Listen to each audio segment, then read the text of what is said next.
estamos en ese momento exacto. O sea, es una experiencia universal que yo estoy convencida de que todo el mundo ha vivido alguna vez. Desde luego, a diario, diría yo. Claro, estás en una reunión de trabajo o, no sé, en una cena cualquiera y de repente alguien decide faltar al respeto. Y ojo, que no suele ser un grito o un insulto directo. Para nada, suele ser mucho más sutil. Exacto. A veces es solo una mirada. Un comentario ahí, cargado de ironía, o esa sonrisa condescendiente diseñada milimétricamente para hacer sentir a la otra persona inferior, minúscula. Sí, esa sensación de que te están perdonando la vida. Madre mía, tal cual. Y en ese preciso instante hay una sensación física innegable. Es como si, literal, se encendiera una cerilla en el estómago. Es una reacción química. Totalmente. Una rabia repentina y caliente que te sube por la garganta. Y el instinto animal, que es abrumador, te grita una sola cosa: reaccionar, luchar. Devolver el golpe ahora mismo, claro. Exacto. Ganar la confrontación en ese mismo milisegundo. Y el peligro biológico de eso, a ver, es que el cerebro entra literalmente en modo de supervivencia. La amígdala secuestra todo el control racional. O sea, ¿dejamos de pensar con claridad? Por completo. Cuando percibimos esa pequeña falta de respeto, nuestro cuerpo no distingue entre un comentario sarcástico en la oficina y un depredador en la selva. ¡Ostras, qué fuerte! Es así. La adrenalina se dispara porque el cerebro interpreta que el estatus social está bajo amenaza letal. Y claro, en tiempos primitivos, perder estatus equivalía a perder la supervivencia física. Ya. Por eso es una reacción tan natural querer defenderse, ¿no? Exacto. Buscar restablecer ese equilibrio de poder de forma inmediata. Y casi siempre lo hacemos alzando la voz, justificándonos o devolviendo el dardo con más agresividad. Pero bueno, aquí está el giro. Y esto es crucial. Ceder a ese instinto visceral, dejarse llevar por esa necesidad de responder en el acto, es precisamente el lugar donde la inmensa mayoría de la gente pierde. Pierden la batalla sin darse ni cuenta. Exacto. Y esa es exactamente nuestra misión en la inmersión profunda de hoy. Desentrañar esta especie de arquitectura psicológica detrás del poder humano. Y descubrir cómo la inacción calculada desarma por completo a cualquier agresor. Vale, vamos a desgranar esto, porque la premisa inicial lo cambia todo. O sea, desde esta perspectiva, la falta de respeto no es un accidente nunca. Nunca. No es un error de cálculo ni un mal día. Claro, la falta de respeto ocurre única y exclusivamente cuando alguien cree que puede permitírselo. Esa es la clave de todo. Asumen, tras hacer un cálculo mental súper rápida de las dinámicas de poder en la sala, que no va a haber consecuencias. O sea que les va a salir gratis. Totalmente gratis. Y esto nos obliga a reescribir cómo vemos las interacciones sociales de nuestro día a día. Quien falta al respeto está ejecutando un protocolo de comportamiento humano muy primitivo. Es una estrategia, digamos. Sí, a veces consciente y muchas otras subconsciente, para medir las aguas y ver exactamente qué terreno pueden conquistar. Pues si entendemos que no es un accidente, la siguiente pregunta lógica cae por su propio peso. ¿Por qué alguien decide iniciar ese ataque en primer lugar? Claro, hay que ir al origen. Pasamos de ese sentimiento de ofensa personal, de indignarnos, a ver la pura mecánica del comportamiento. Porque el respeto no es automático, por mucho que nos guste creer que sí en esta sociedad civilizada. Que va, el respeto no viene de fábrica. Exacto. Las personas están constantemente escaneando a los demás, poniendo a prueba los límites de su entorno para ver hasta dónde pueden empujar la línea de la tolerancia. Hasta que chocan contra un muro, sí. Es un escaneo continuo de vulnerabilidades. Y es idéntico, al que observaríamos en una manada de primates intentando establecer quién manda. ¡Qué comparación más buena! Es que es lo mismo. Cuando alguien lanza esa tirada condescendiente que decías antes, lo que realmente está haciendo es lanzar una sonda de prueba. Para ver si reaccionas. Su objetivo principal es observar a su objetivo. Se encoge físicamente, le cambia el tono de voz, pierde los papeles y entra en cólera. Claro, buscan esa fuga de energía. Exacto. Hay que entender que la emoción, a nivel psicológico puro, es energía. Y la emoción descontrolada es una fuga masiva de esa energía hacia el exterior. Entonces, si estallas, te vuelves predecible, ¿verdad? Te vuelves su marioneta. Pierdes tu posición de poder porque acabas de demostrar que tu estado interno puede ser alterado desde fuera. ¡Qué rabia da pensarlo así! Y fíjate, quienes dominan su entorno sienten exactamente la misma quemazón interna. Tienen el mismo pico de cortisol en sangre. Pero no lo demuestran. Esa es la diferencia anatómica.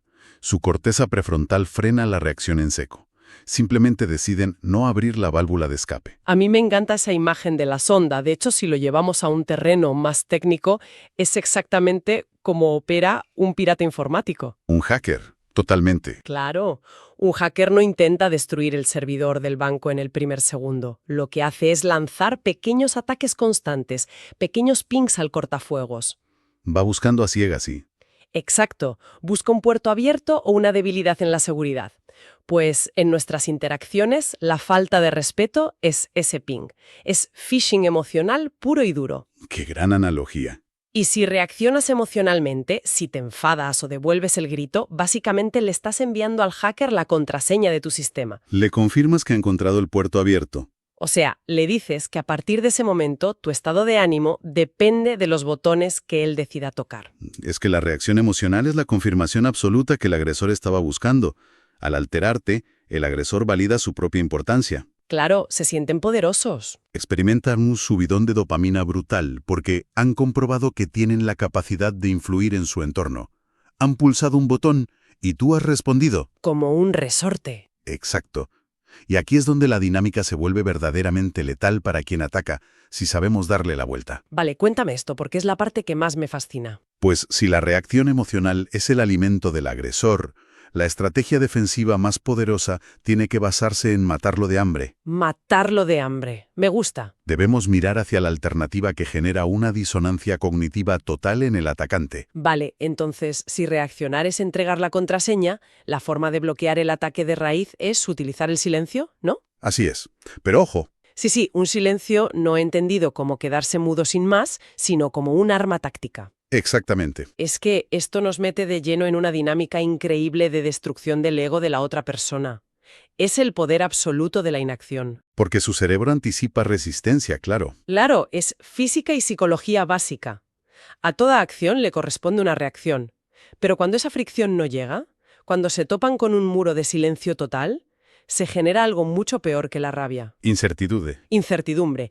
Y de ahí nace el miedo. El silencio obliga a esa persona a quedarse a solas con su propia acción, a escuchar el eco de su burrada en el vacío de la sala. Y el cerebro humano detesta el vacío, ¿eh? Por naturaleza busca patrones de causa y efecto. Tiene que darle sentido a todo. Claro, cuando el agresor lanza el dardo y el guión esperado se rompe porque solo recibe un silencio frío, su propio ego empieza a resquebrajarse en ese mismo instante. Es que sufren esa disonancia cognitiva que decías. Totalmente. Su mente no puede procesar por qué no han conseguido alterarte, por qué no han obtenido esa validación. Se ven privados de significado de repente. Y la indiferencia genuina y absoluta es el veneno más efectivo contra ese narcisismo. El mensaje que transmites es súper devastador. Les estás diciendo que su intento de desestabilizarte es tan insignificante que ni merece el gasto de saliva de una respuesta. Vale, entiendo la teoría y, de verdad, suena impecable. Pero le ves alguna fisura. A ver, es que aquí es donde la aplicación práctica me genera fricción. Porque, seamos sinceros, el silencio no se siente muy a menudo como una derrota. Es una duda muy lógica. Imaginemos una situación súper real.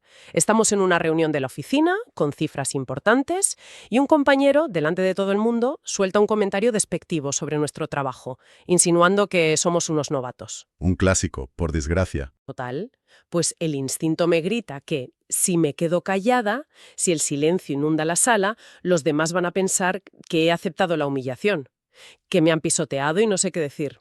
Ya. ¿Cómo delineamos esa frontera para que el silencio no se confunda con cobardía o con ignorancia? Pues mira, esa confusión es la trampa mental más común y la razón por la que tanta gente fracasa al intentar aplicar esto. ¿Vale? La clave absoluta, y esto es vital, reside en la comunicación no verbal que acompaña a ese silencio. Hay un abismo enorme entre un silencio sumiso y un silencio dominante. Explícame esa diferencia. El silencio de sumisión, el que proyecta debilidad, va acompañado de evitación visual. La persona mira al suelo, encoge los hombros, cruza los brazos para hacerse pequeña. Tiene tics de nerviosismo, claro. Exacto, y ese silencio sí es una derrota absoluta. Pero el silencio dominante, del que hablamos aquí, es inquebrantable y expansivo.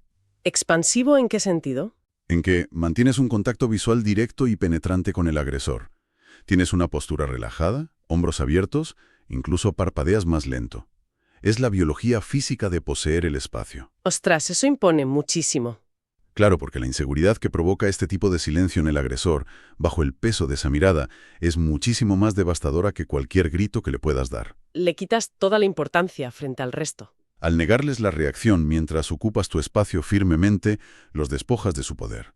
Para los que observan, queda clarísimo quién ha entrado en pánico por dentro y quién domina la situación. Es como si el agresor hubiera lanzado una pelota esperando iniciar un partido frenético de tenis. Sí, sí, un peloteo a lo loco. Y en lugar de devolvérsela con un raquetazo, simplemente dejas que la pelota ruede hasta tus pies.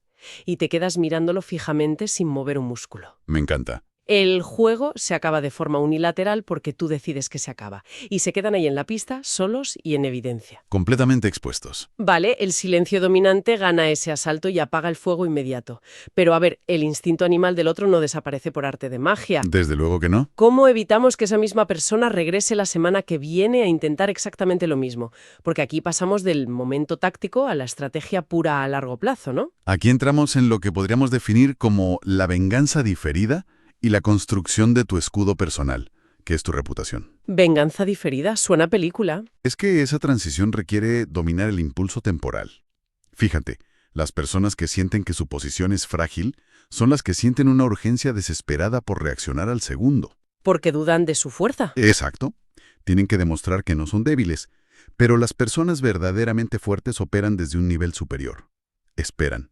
Tienen la paciencia que solo te da la confianza real. O sea, durante ese silencio están recopilando datos. Observan el escenario y analizan al atacante. Dejan que crea que ha salido ileso del encontronazo. Madre mía, qué sangre fría. Y luego, días o semanas después, cuando el escenario les favorece, actúan, pero sin explotar.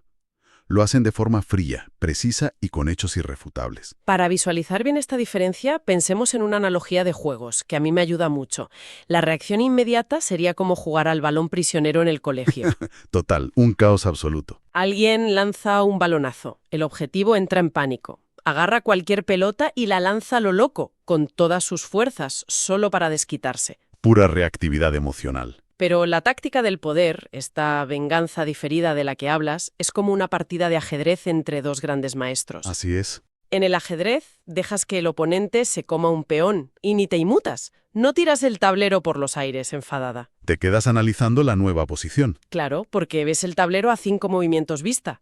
Sabes que permitir ese pequeño ataque ahora es lo que te va a permitir hacerle jaque mate en 10 turnos. Y el objetivo final de actuar así no es solo castigar por castigar, es construir una reputación sólida como una roca. ¿Y esa reputación es el escudo que disuade a los demás? En cualquier entramado social o profesional, la reputación es un campo de fuerza. La persona más intocable no es la que grita más alto en las reuniones. Ni el que está más fuerte en el gimnasio, claro. Suele ser esa persona cuya reputación la precede. Cuando todo el ecosistema sabe que cruzar tus límites traerá consecuencias calculadas y letales, instintivamente dejan de intentarlo. Vamos, que el respeto se da por sentado. Exacto. En esos niveles de dominio, el respeto no se exige con rabietas. Está implícito en tu presencia. Y se da por sentado porque está respaldado por un historial de acciones contundentes, claro, no de reacciones histéricas. Totalmente. Toda esta teoría suena increíblemente potente. Es un manual impecable. Pero para que no se quede solo en metáforas, necesitamos aterrizarlo en el mundo real. Vamos a ello. Al poder y al estatus. La regla de oro es que alterarse bajo presión reduce tu estatus automáticamente. Y mantener la calma bajo fuego enemigo lo eleva de manera exponencial. Dominar una situación requiere sí o sí controlarte a ti mismo primero. La esencia de este dominio radica en ese autocontrol. Y para ilustrar bien esta diferencia abismal, creo que lo mejor es observar cómo se comportarían dos perfiles distintos en la misma situación de tensión. Me parece perfecto. Planteemos el escenario. Vale. Imaginemos una situación crítica en el mundo corporativo. Estamos en una sala de juntas y se va a cerrar una fusión multimillonaria, la tensión se corta con cuchillo. De esas reuniones donde nadie respira. Exacto. Tenemos a dos líderes de equipo distintos, pero ambos enfrentados a una falta de respeto pública. Un directivo rival lanza un dardo y tacha el trabajo del equipo como, cito, una broma infantil. Uf, eso escuece. Pues el primer líder se mueve por el instinto animal y reacciona al instante. La sangre le sube a la cabeza, se levanta, golpea la mesa y alza la voz. Entra al trapo por completo. Sí, entra en una defensa acalorada de su honor. Señala con el dedo, se indigna, Y a lo mejor consigue que el rival se calle por pura saturación de ruido, ¿no? Pero el daño interno ya está hecho. Claro, días después nadie se acuerda de su argumento lógico, solo recuerdan su pérdida de control. Quedó marcado como alguien inestable. Alguien a quien es facilísimo manipular emocionalmente. Exacto, un objetivo súper vulnerable. Y el contraste con el segundo líder en ese mismo escenario es abismal. Ante la misma provocación, su respuesta desafía por completo lo que el cuerpo le pide hacer. O sea, ni un solo grito. 0 gritos. Guarda un silencio denso. No aparta la mirada de ese directivo, pero tampoco mueve un músculo de la cara. Hombros bajos, respiración pausada. ¡Qué tensión en la sala! Imagínate, simplemente deja que la insolencia de ese comentario flote en el aire y exponga al que lo ha dicho. Y claro, pasan los días, y los menos listos pensarán que ha agachado la cabeza. Que ha aceptado la derrota. Eso es. Pero semanas más tarde, sin decir ni pío, cambia la dinámica estructural. No busca discutir en el pasillo, utiliza acción pura. A ver, ¿qué hace exactamente? Pues de forma quirúrgica, reasigna cuentas clave. Bloquea el acceso del rival a la financiación vital y reestructura las alianzas del proyecto. Madre mía, le corta el oxígeno. Literal. Cuando el agresor se quiere dar cuenta, está aislado y sin recursos. Y todo sin que haya habido un solo grito. Menudo impacto operacional. Un jaque mate brutal. Y supongo que después de eso nadie vuelve a poner a prueba a este líder, ¿verdad? Nunca. Nadie se atreve. Tramando intrigas corporativas nivel serie de televisión para que esto nos sirva. No, claro. La escala es distinta, pero los principios son idénticos. ¿Cómo se traduce a la vida cotidiana? ¿Alguien que solo quiere ir a trabajar, convivir con sus vecinos y evitar que le pisoteen? Pues la traducción requiere mucha disciplina mental, te lo advierto. Significa reconocer que nuestras interacciones diarias, por muy modernas que parezcan, siguen reglas evolutivas súper primarias. Seguimos siendo primates con corbata, básicamente. Tal cual. En la práctica, esto significa que cuando te llega ese temido correo pasivo-agresivo de un compañero, O cuando te tratan con desprecio en una ventanilla de atención al cliente. exacto. En esos momentos, tienes que entender que tu herramienta más destructiva no es soltar un comentario sarcástico. Es la pausa. Es la pausa. Es la capacidad de respirar y elegir conscientemente no participar en ese juego de desgaste que el otro quiere iniciar. Es que interiorizar eso tiene que liberar una barbaridad. Te quita de encima la obligación agotadora de tener que ganar cada mínima discusión. Claro. El poder real es controlar dónde y en quién inviertes tu energía emocional. Así es. Controlar la válvula. Entender que enfadarse y mostrar ira no es ponerte un escudo. Es convertirte en un cristal muy frágil que le enseña al enemigo exactamente dónde estás. Totalmente de acuerdo. El mundo exterior va a seguir poniendo a prueba nuestros límites a diario, eso es seguro. Las pequeñas faltas de respeto van a seguir ahí porque son parte de la naturaleza humana. Y por desgracia, la gran mayoría de la gente seguirá suspendiendo este examen diario. Porque es muchísimo más fácil ceder al impulso de gritar que sostener el peso de un silencio desafiante, ¿verdad? Requiere mucho menos esfuerzo a corto plazo, sí. Pero para la minoría que comprende que el control es sinónimo de poder, el panorama es otro. Si transformas tu inacción en táctica, te vuelves intocable a todos los efectos. Es que es una ventaja injusta casi. Y esto nos lleva a una reflexión final súper interesante sobre la época en la que vivimos. A ver, cuéntame. Si el silencio presencial es así de devastador, imagínate su aplicación en el mundo digital. Uf, la era digital es otro nivel. Hoy en día, nuestra primera reacción instintiva cuando nos ofenden en redes o por mensaje es teclear compulsivamente. Buscar la bronca a través de la pantalla. Ya te digo, escribir con furia. Sin embargo, el equivalente moderno de este silencio dominante es la decisión consciente de no responder, dejar a alguien en visto. Ostras, el famoso leído y sin respuesta. La psicología detrás de un mensaje leído, pero ignorado de forma calculada, genera una ansiedad brutal en quien busca provocar. Es que ninguna cadena de mensajes iracundos puede igualar el desquicie que produce eso. La ausencia total de feedback digital desarma el ataque antes de que ni siquiera empiece. Es indiferencia táctica. La indiferencia llevada a su máxima expresión. Me parece un paradigma que altera las reglas del juego por completo. Desde luego. Y bueno, queda esa gran incógnita flotando en el aire. La próxima vez que surja esa mirada condescendiente, ese comentario envenenado o nos llegue ese correo cargado de cinismo, ¿cuál será la inacción elegida? Es un escenario fascinante para analizarlo desde cualquier ángulo. Y creo que es un momento perfecto para que quienes nos escuchan compartan sus propias experiencias en los comentarios. Totalmente. Resulta de inmenso valor conocer situaciones donde el silencio calculado haya logrado desarmar a alguien. O por el contrario, esos momentos donde perder los papeles y ceder a la reacción haya complicado muchísimo más todo. Siempre hay lecciones vitales ocultas en todo eso.